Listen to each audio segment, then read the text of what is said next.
Ella no sabía que esa noche iba a perderlo todo. No al esposo, no solo al esposo, sino también al techo, al nombre, al futuro que creía tener, y a la única versión de sí misma que conocía hasta entonces. Todo empezó con un golpe en la puerta. Un golpe seco, sin aviso, a las 2 de la madrugada. Valentina tenía 22 años, 5 meses de embarazo y el corazón todavía roto. Hacía apenas 16 días que habían enterrado a Rodrigo. 16 días desde que el mundo se había partido por la mitad, y ella había intentado, con todo lo que le quedaba, mantenerse en pie.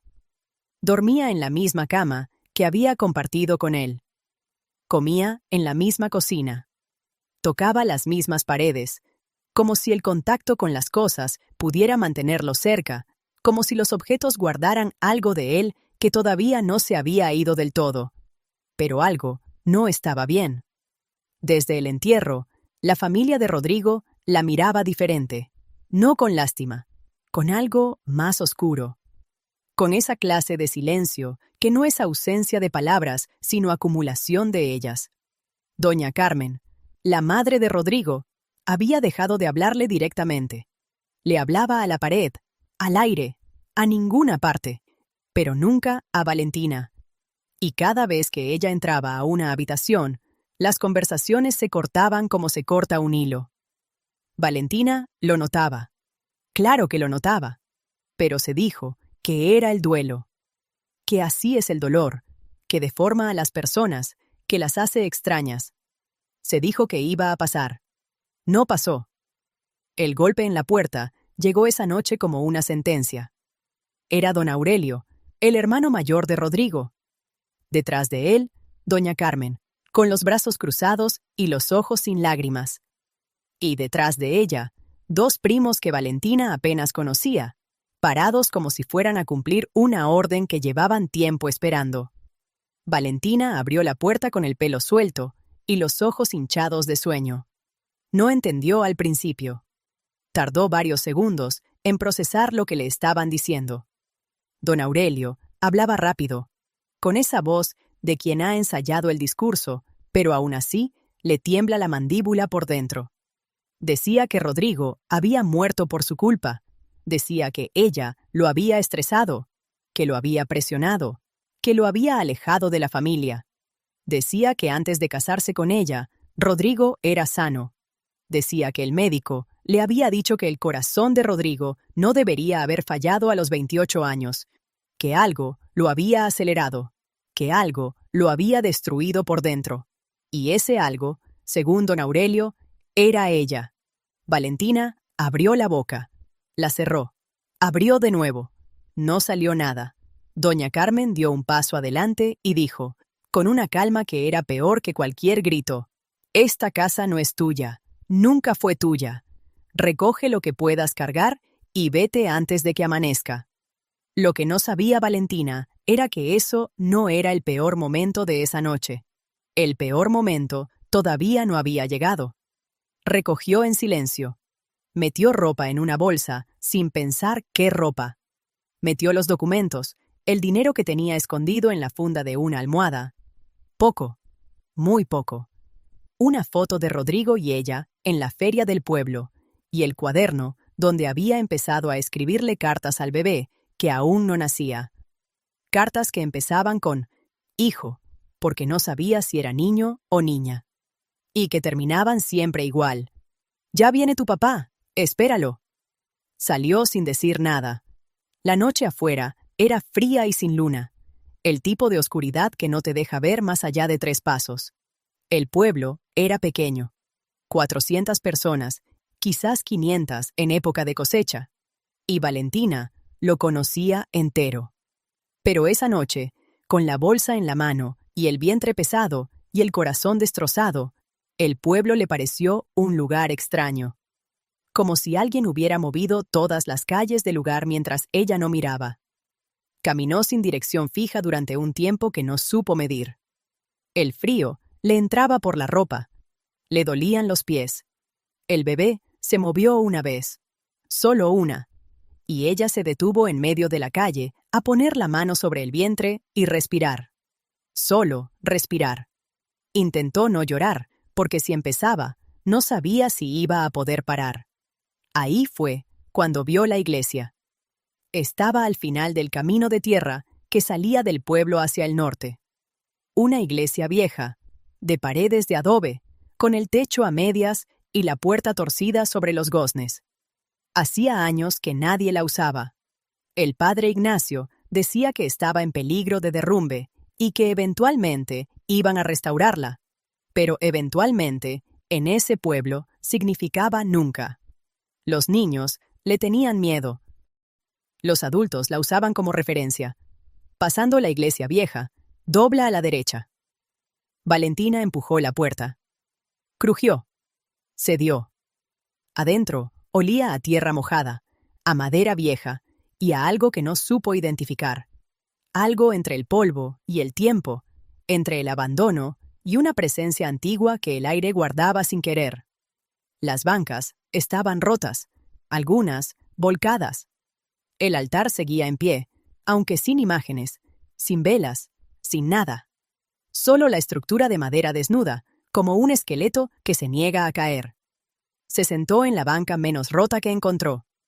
Puso la bolsa a sus pies. Y ahí, finalmente, lloró.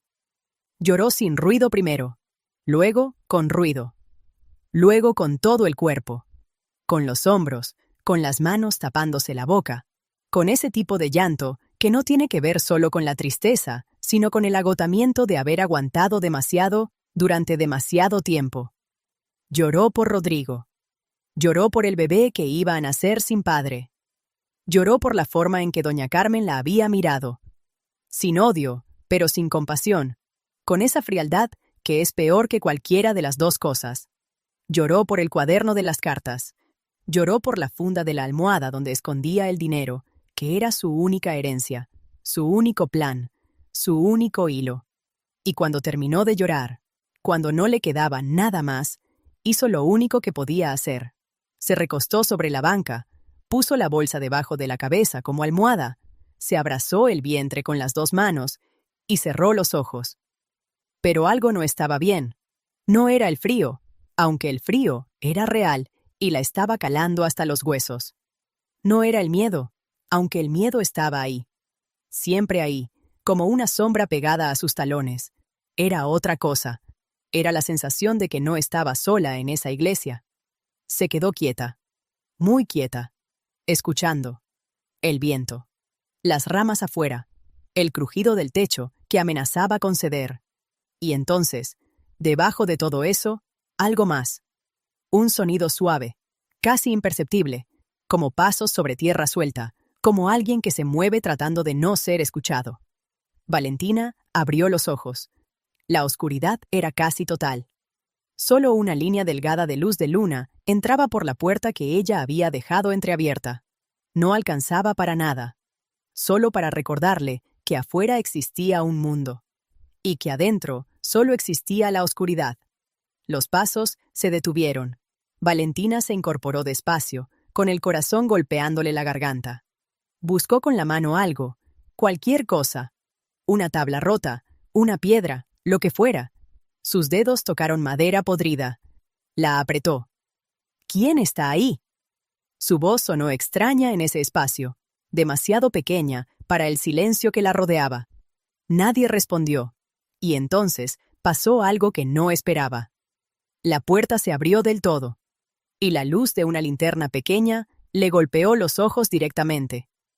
Valentina se tapó la cara con el brazo, el corazón a punto de salírsele del pecho. Lista para gritar, para correr, para lo que fuera necesario. «Espera, espera. No me hagas caso al reflejo. Soy yo». Una voz de hombre. Calmada, sin amenaza, pero desconocida. Valentina bajó el brazo despacio.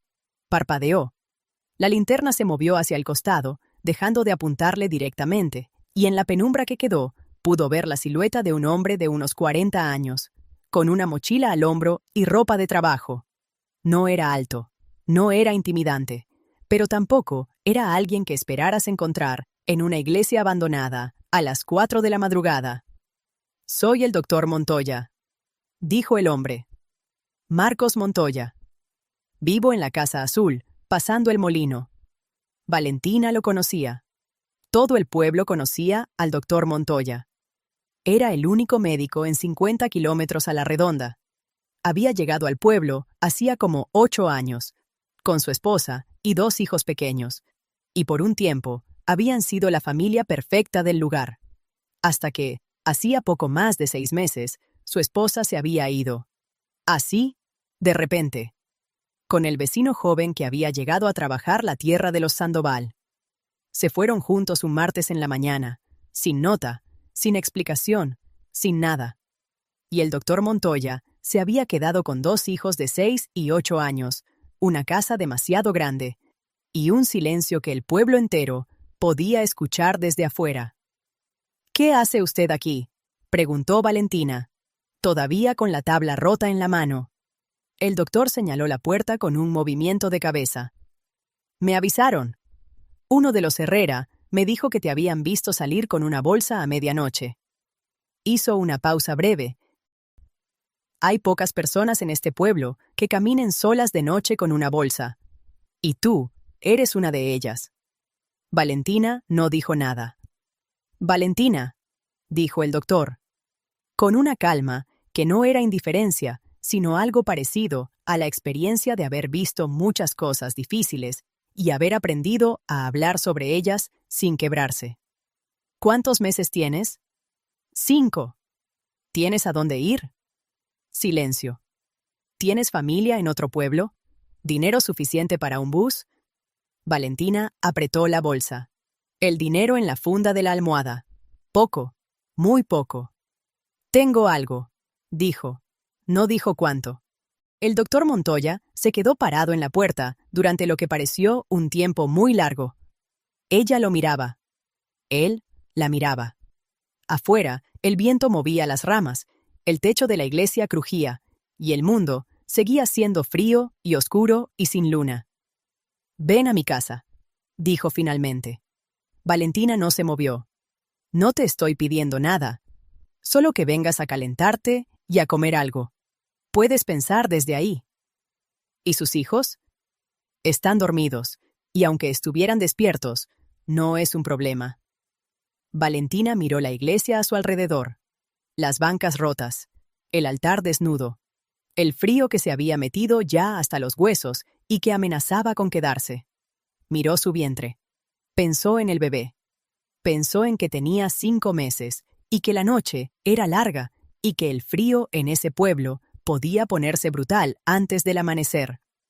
Se puso de pie, recogió la bolsa y siguió al doctor Montoya hacia afuera. Lo que no sabía era que ese momento, ese movimiento simple de levantarse de una banca rota y seguir a un desconocido en la oscuridad, iba a cambiar todo. La Casa Azul pasando el molino era exactamente eso, azul. Un azul deslavado que de noche parecía gris. Tenía un jardín pequeño al frente, con plantas que alguien había regado en algún momento, pero que ahora crecían sin orden, como si hubieran decidido hacerse cargo de sí mismas. Una luz amarilla encendida en el porche. Una hamaca vieja, colgada entre 2 columnas. El doctor abrió la puerta sin llave. Adentro, olía a café viejo, a jabón de ropa, y a algo que Valentina no supo nombrar, pero que le apretó el pecho de una forma que no esperaba. Olía a hogar. A un hogar desordenado, imperfecto, con los platos sin lavar en el fregadero, los zapatos de niño tirados junto a la puerta, una mochila escolar abierta sobre la mesa de la cocina. Pero hogar, al fin. El doctor encendió la estufa. Puso agua a calentar. Le señaló una silla. Valentina se sentó. Puso la bolsa entre los pies. Se envolvió los brazos alrededor del cuerpo, intentando retener el poco calor que tenía. ¿Tienes hambre? No, dijo. Y luego, casi de inmediato. Sí. El doctor no sonrió. Abrió la nevera. Sacó lo que había. Arroz frío, frijoles, medio aguacate. Lo calentó sin preguntar más. Puso el plato frente a ella sin ceremonia. Como quien hace algo que ha hecho 1000 veces, sin necesitar reconocimiento por ello. Valentina comió. Comió en silencio, y el doctor se sentó al otro lado de la mesa con una taza de café entre las manos. Y no dijo nada mientras ella comía. No la miraba con lástima. No la miraba con curiosidad. Simplemente la dejaba comer. Cuando terminó, él tomó el plato, lo llevó al fregadero, se quedó de espaldas un momento mirando por la ventana oscura, y luego se volvió. «Tengo que decirte algo», dijo. Valentina esperó. «Esta casa necesita ayuda. Mis hijos necesitan ayuda. Desde que me quedé solo, todo se ha ido complicando». Habló despacio, como quien elige cada palabra antes de soltarla. «Trabajo 12, 14 horas al día. Hay días que llego y los niños están solos desde la tarde. El mayor, Tomás, tiene 8 años y ya cocina arroz porque aprendió solo. Eso no debería ser así». Valentina no dijo nada. Esperaba el pero. El entonces, el punto a donde iba todo eso. «Lo que te voy a proponer puede sonar frío», continuó el doctor. «Y si lo ves así, tienes razón. Pero prefiero ser directo a que luego haya malentendidos». Pausa. «Quédate aquí. Ayúdame con la casa, con los niños, con las cosas que yo no puedo atender. A cambio, tienes techo, comida y cuando nazca el bebé, lo que necesites. Además», vaciló aquí, como si la siguiente parte le costara más que el resto. «En este pueblo, una mujer sola y embarazada sin nombre de familia es vulnerable. Yo te puedo dar eso. El nombre, quiero decir. No tengo que ser nada tuyo. Pero en el papel, ante el pueblo, puedes ser la señora de Montoya». Valentina lo miró durante un tiempo largo. «¿Por qué harías eso?» «Porque me conviene», dijo él, sin adornos. «Y porque tú necesitas protección. Eso es todo. ¿Y si no quiero el nombre? Entonces te ayudo a conseguir un bus al amanecer y no te debo nada». Valentina miró la mesa, miró sus manos, miró el vientre. Pensó en doña Carmen, en la cara de don Aurelio, en la iglesia fría, en el cuaderno de las cartas que decían «Ya viene tu papá». «Es una transacción», dijo. «No como pregunta, como comprobación». «Sí», dijo el doctor. «Sin sentimientos. Sin sentimientos. Solo hasta que pueda irme». El doctor asintió. «Hasta que puedas irte». Valentina respiró hondo. Puso las manos sobre la mesa, las miró como si no fueran suyas, y dijo: «De acuerdo». Ninguno de los dos sabía, en ese momento, lo que estaban poniendo en movimiento. Los niños se llamaban Tomás y Lucía. Tomás tenía 8 años, el pelo siempre parado, una seriedad que no era tristeza, sino concentración permanente. Y la costumbre de llegar de la escuela y sentarse a hacer la tarea sin que nadie se lo pidiera.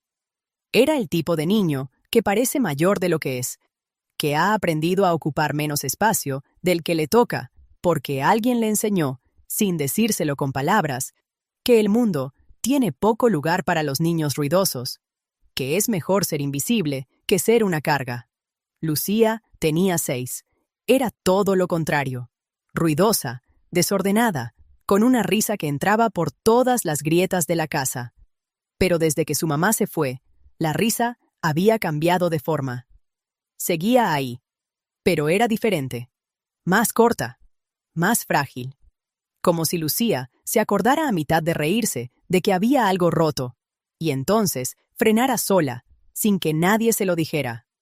La primera mañana, Valentina se despertó en el cuarto de huéspedes, con el sol ya alto y la casa con ruido de niños. Se quedó quieta un momento, escuchando. Voces, cajones que se abren, el sonido de un vaso que cae y no se rompe. Y entonces, la voz del doctor, baja, cansada, diciéndole a alguien que recogiera lo que había tirado. Se levantó. Se vistió. Salió al pasillo. Tomás la vio primero. Se detuvo en seco en el corredor, con la mochila a medio poner y el uniforme torcido, y la miró con esa seriedad suya sin decir nada. «Buenos días», dijo Valentina. Buenos días, dijo él. Pausa. Usted es la señorita que llegó anoche. Sí, soy Valentina. Otro silencio. Tomás la evaluaba con una precisión que incomodaba un poco, como si estuviera resolviendo un problema y aún no tuviera todos los datos. Mi papá dijo que se iba a quedar un tiempo. Así es. Está bien, dijo Tomás, y siguió caminando hacia la cocina, como si el asunto estuviera resuelto. Lucía apareció por la puerta del baño, con el pelo a medio cepillar, un zapato en la mano y el otro todavía sin ponerse. Los ojos de Lucía eran grandes y oscuros y evaluaban de una manera completamente diferente a los de su hermano. No con la lógica fría de Tomás, sino con algo más instintivo, más directo. Ese tipo de mirada que tienen los niños muy pequeños, que miden a las personas no por lo que dicen, sino por cómo se mueven, cómo huelen, si dan miedo o no. Valentina se agachó un poco, lo que le permitía el vientre, y dijo, ¿te ayudo con el zapato? Lucía la miró. Luego miró el zapato. Luego se acercó y extendió el pie sin decir nada. Valentina se lo puso. Fue solo eso. Un zapato. Pero Lucía se quedó parada frente a ella un segundo más de lo necesario, mirándola con esos ojos grandes. Y luego corrió a la cocina sin decir nada. Valentina se quedó ahí, todavía agachada, con el peso del vientre presionándola hacia adelante, y sintió algo que no supo nombrar. Algo entre la ternura y el peligro. Algo que le dijo que tuviera cuidado, que no se encariñara demasiado, que esto era una transacción. Pero algo no estaba bien con esa advertencia que se hacía a sí misma. Algo en ella ya no la escuchaba. Los primeros días fueron extraños de la forma en que son extrañas las cosas cuando no tienes claro qué lugar ocupas.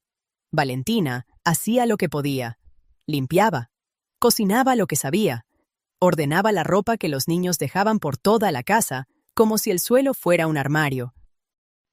Aprendía los horarios, las preferencias, los pequeños rituales que cada familia tiene y que nadie explica, porque nadie los ve hasta que alguien de afuera llega y los descubre de a poco, tropezando con ellos, uno por uno. El doctor llegaba tarde, siempre tarde, con esa cara de quien ha estado apagando incendios todo el día y ya no tiene energía para encender una llama. Comía lo que hubiera. Preguntaba si los niños habían hecho la tarea y se iba a su cuarto.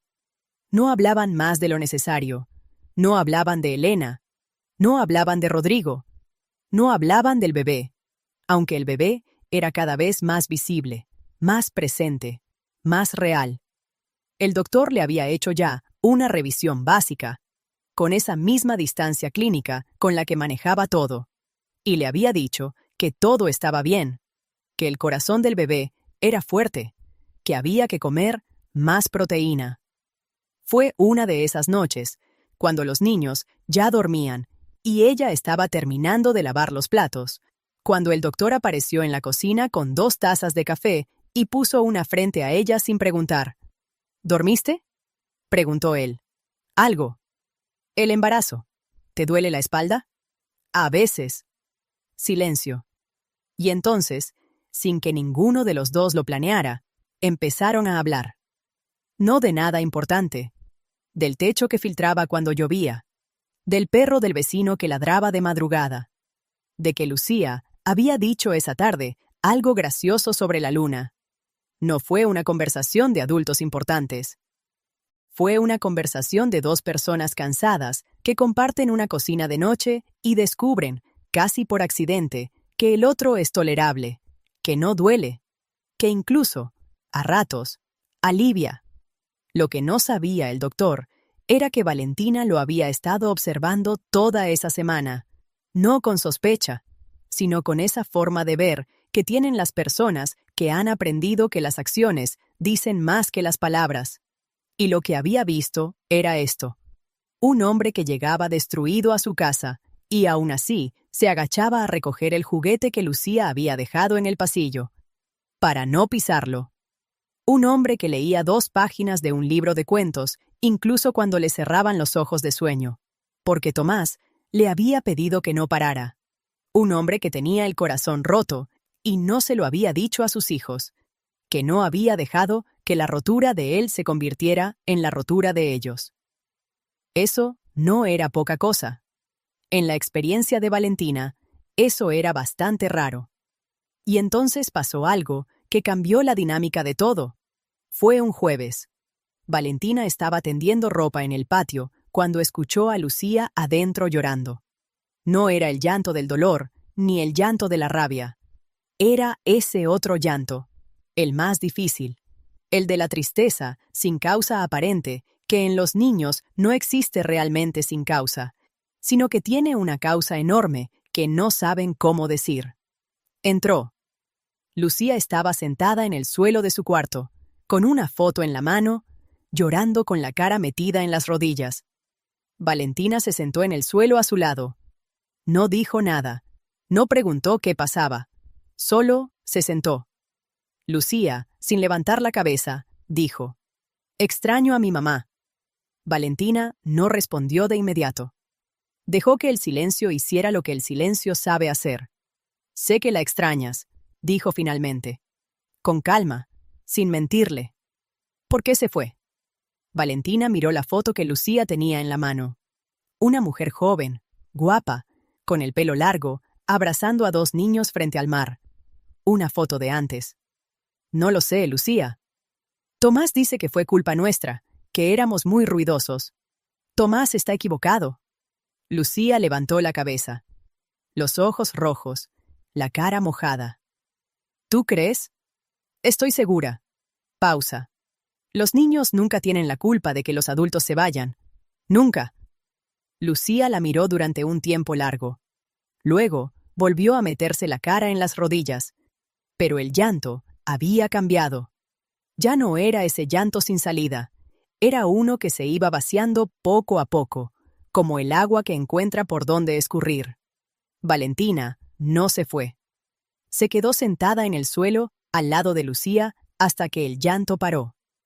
Y cuando paró, Lucía se recostó contra ella sin pedir permiso. Con esa confianza brutal que tienen los niños, como si el cuerpo de Valentina fuera suyo por derecho propio. Valentina sintió el peso de esa cabeza contra su costado. El calor. El pequeño suspiro entrecortado de alguien que ha llorado demasiado. Y le pasó algo que no esperaba. No fue decisión. No fue pensamiento. Fue solo el movimiento automático del brazo que se levanta y rodea a la persona que está al lado. La abrazó. Y ahí fue cuando todo cambió. No en grande. No con música, ni con luz, ni con ninguna de las cosas que en las historias señalan los momentos importantes. Cambió en pequeño, en silencio, en el suelo de un cuarto de niña, con una foto en el suelo, y la tarde entrando despacio por la ventana. Pero cambió.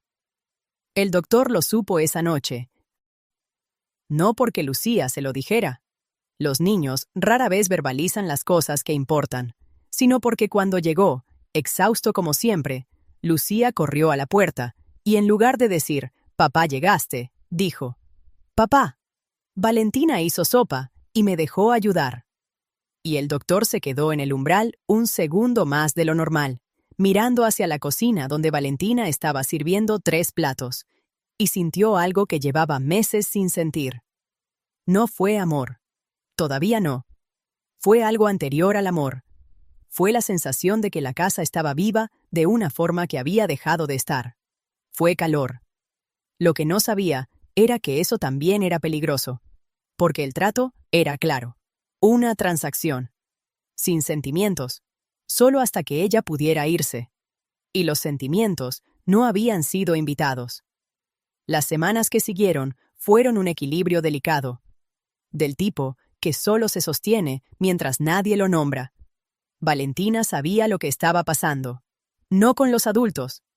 Eso lo mantenía a distancia, con una disciplina que le costaba y que se notaba en cómo evitaba los espacios pequeños, cómo no dejaba que las conversaciones de noche duraran más de lo necesario, cómo ponía distancia justo cuando la distancia empezaba a acortarse. Con los niños no podía hacer lo mismo. Con los niños era diferente.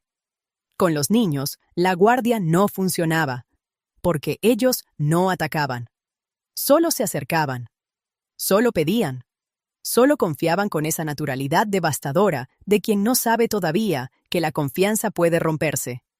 Tomás empezó a mostrarle sus dibujos. No eran dibujos de niño normal, figuras planas, colores básicos, sino dibujos complicados, llenos de detalles arquitectónicos, puentes y edificios y máquinas que no existían, pero que tenían una lógica interna que sorprendía. Los ponía sobre la mesa frente a ella como si pusiera un examen, con esa seriedad suya, y esperaba. Valentina los miraba de verdad. No como los adultos que dicen, ¡qué bonito!, y siguen con lo suyo. Los miraba y preguntaba, ¿por qué este puente tiene 3 arcos y no 2? Y Tomás explicaba, largo, técnico para su edad, con un vocabulario que claramente venía de los libros, porque no había adulto en esa casa que le hubiera enseñado eso. Una tarde, mientras explicaba un dibujo de un puente sobre un río imaginario, Tomás se detuvo a mitad de la explicación y dijo, «Usted escucha diferente». Valentina lo miró. ¿Diferente a qué? A los adultos. ¿Los adultos no escuchan? Tomás consideró esto con su seriedad habitual. Escuchan, pero están pensando en otra cosa. Usted no. Valentina no supo qué decir. Así que no dijo nada. Y Tomás interpretó el silencio como lo que era, y siguió explicando el puente. Con Lucía era más simple y más devastador al mismo tiempo. Lucía simplemente la quería. Así, directamente, sin condiciones, sin proceso. La tomaba de la mano cuando caminaban al mercado. Le mostraba los dientes que le estaban creciendo. Le preguntaba si el bebé iba a ser su amigo. Le pedía tocarle el vientre, y luego se quedaba con la mano pegada durante minutos, esperando un movimiento, y cuando el bebé se movía, ponía una cara de asombro tan puro que Valentina tenía que mirar para otro lado para no quebrarse. Un domingo, mientras hacían el desayuno juntas, Lucía revolviendo los huevos con una concentración exagerada. Lucía dijo, sin levantar la vista, «Valentina, ¿tú te vas a quedar para siempre?» El corazón de Valentina dio un salto que no esperaba. «No lo sé, Lucía. Yo quiero que sí». Valentina puso la mano sobre la cabeza de Lucía un momento, sobre ese pelo, siempre a medio ordenar, y no respondió.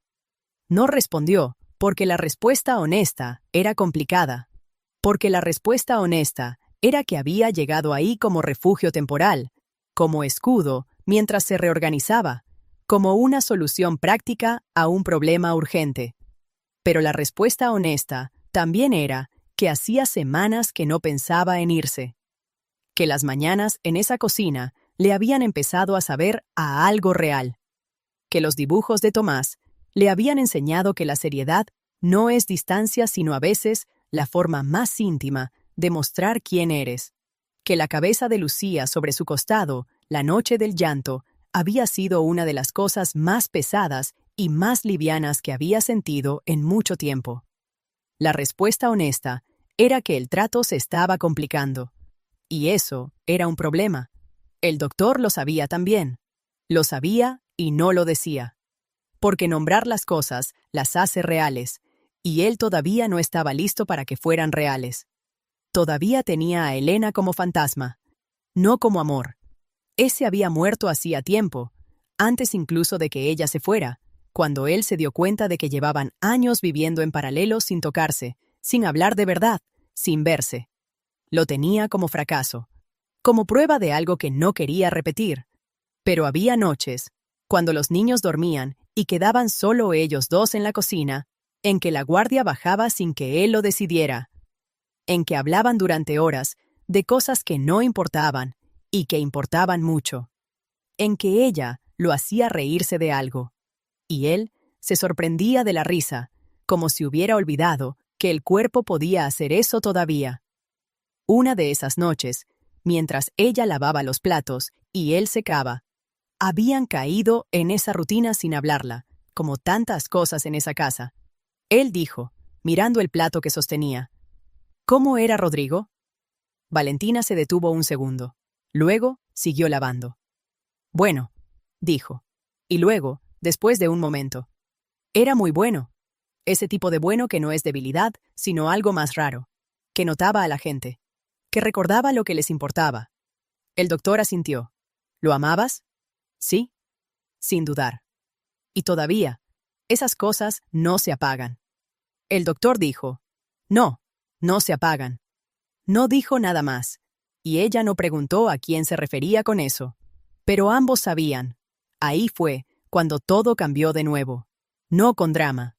Con esa suavidad que tienen los cambios verdaderos, que no avisan, que no piden permiso, y que cuando los notas ya están dentro de ti y forman parte de algo que no recuerdas cómo era antes.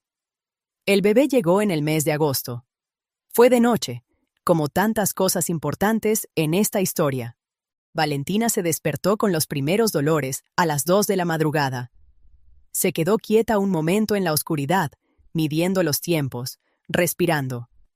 Luego, se levantó y golpeó en la puerta del doctor. Él abrió en segundos, como si no hubiera estado durmiendo del todo.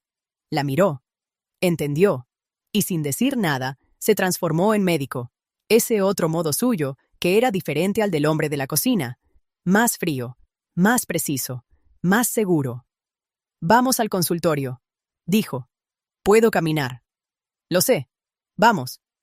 Tomás y Lucía aparecieron en el pasillo con cara de sueño. Tomás evaluó la situación en 2 segundos, con su seriedad habitual, y dijo, ¿Es el bebé? Sí, dijo el doctor. Tomás miró a Valentina. ¿Te duele mucho? Un poco, mintió ella. Tomás asintió, pensativo. Yo cuido a Lucía. Y tomó a su hermana de la mano con una naturalidad que partía el alma. Ese niño de 8 años haciéndose cargo de lo que podía, porque siempre había aprendido a hacerse cargo de lo que podía.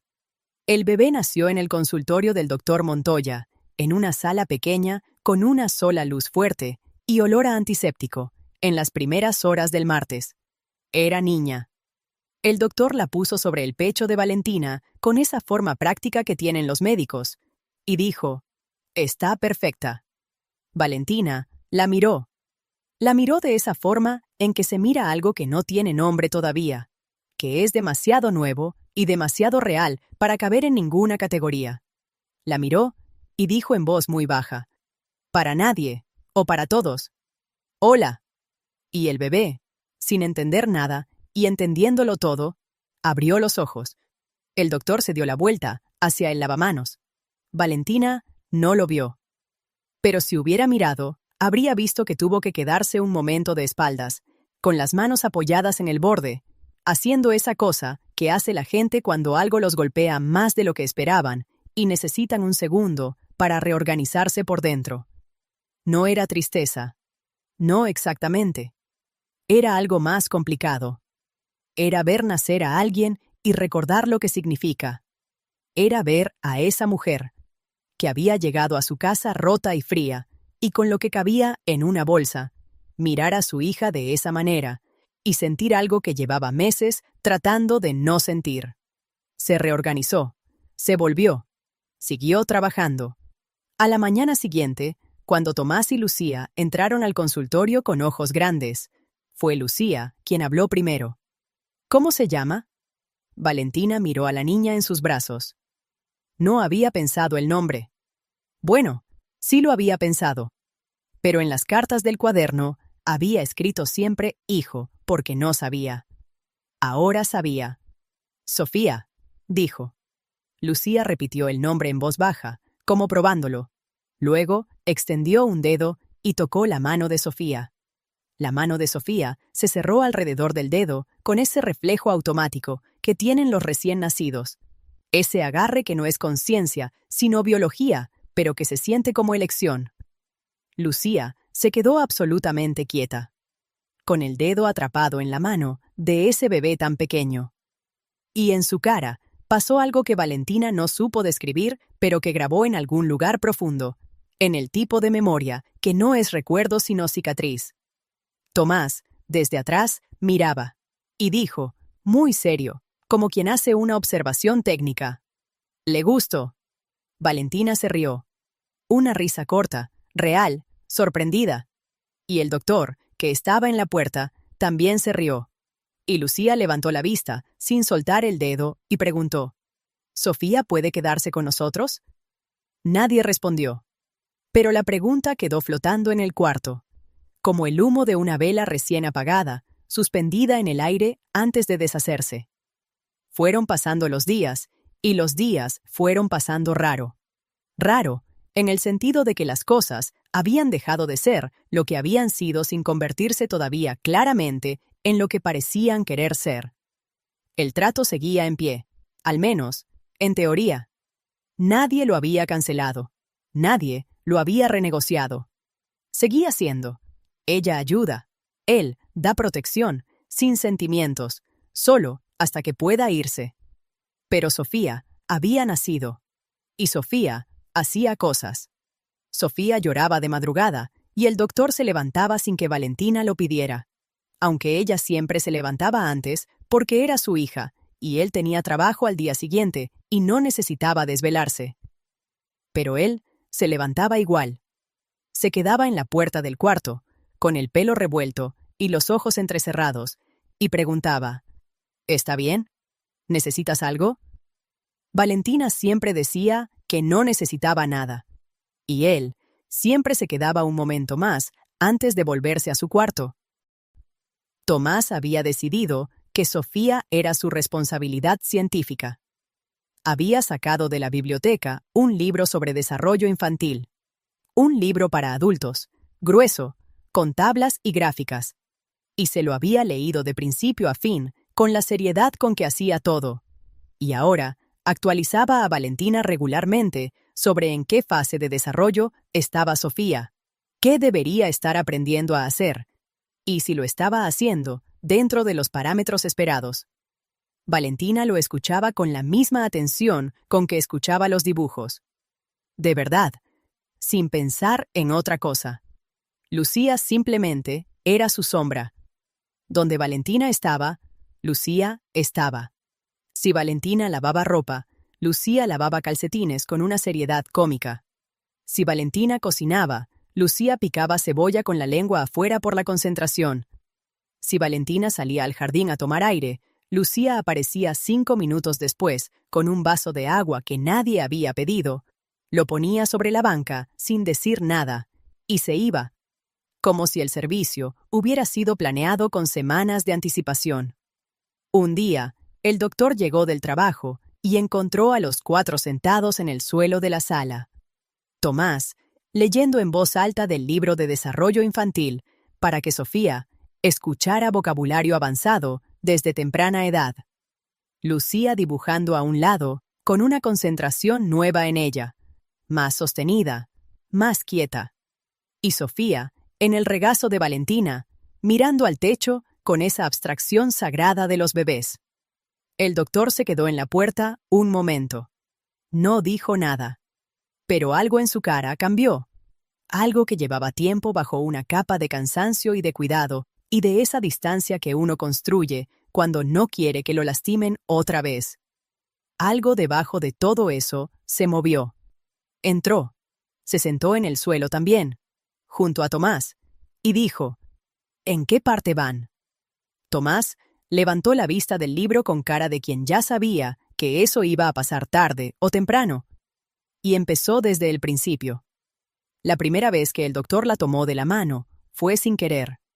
Estaban en el mercado, los dos solos, porque los niños estaban en la escuela, y Sofía estaba con la señora Herrera, que se la cuidaba de vez en cuando. Caminaban entre los puestos, y había mucha gente ese día. Era día de feria, y en algún momento, entre un puesto de verduras y otro de telas, ella tropezó con una caja que alguien había dejado en el piso. Y él la agarró del brazo antes de que cayera. No fue la mano. Fue el brazo. Pero no la soltó de inmediato.